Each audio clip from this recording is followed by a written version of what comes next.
வைகை செல்வன் மாத்திரமில்லை, இங்கே இருக்கிற எத்தனையோ சேர்மன் இருக்காங்க, இங்கே இருக்கிற எத்தனையோ தலகர் தாக்கல் இருக்கிறார்கள், இங்கே எத்தனையோ சட்டமன்ற உறுப்பினர்கள், நாடாளுமன்ற உறுப்பினர்கள்.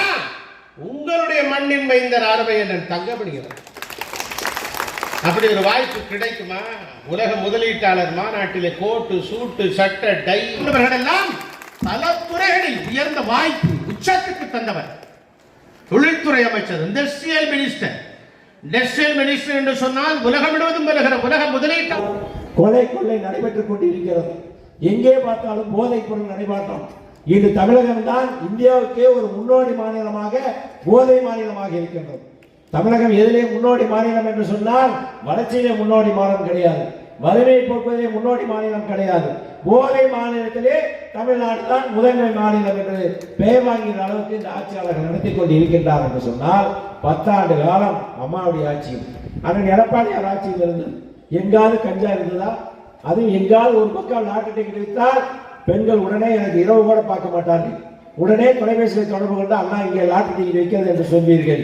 அப்பொழுதே காவல்துறை அனுப்பி நமது இயக்கத்தை சேர்ந்தவர்களாக இருந்தாலும் நீங்கள் கைது செல்லுங்கள், எந்த காரணத்தை கொண்டும் சட்டம் ஒழுங்கு பாதிக்கப்படுகின்ற அளவுக்கு நமது மாவட்டங்களில் நடக்கக்கூடாது என்று சொல்லி 10 ஆண்டு காலம் இது போன்ற போதைப் பொருளோ லாட்டரி டிக்கெட்டோ கிளப்போ இல்லாமல் பார்த்து கொண்ட அரசு அம்மாவுடைய அரசு, எடப்பாடியார் அரசு.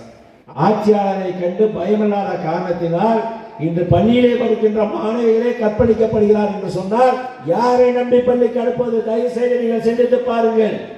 கொத்து கொத்தாக ஒரு நாளைக்கு 10 பேர் 12 பேர் கற்பழிக்கப்படுகின்றார்கள். 3-4 ஆசிரியர்கள் சேர்ந்து ஒரு பெண்ணை கற்பழிக்கிறார் என்று சொன்னால் இது அதிமுக ஆட்சியில் நடந்திருக்குமா?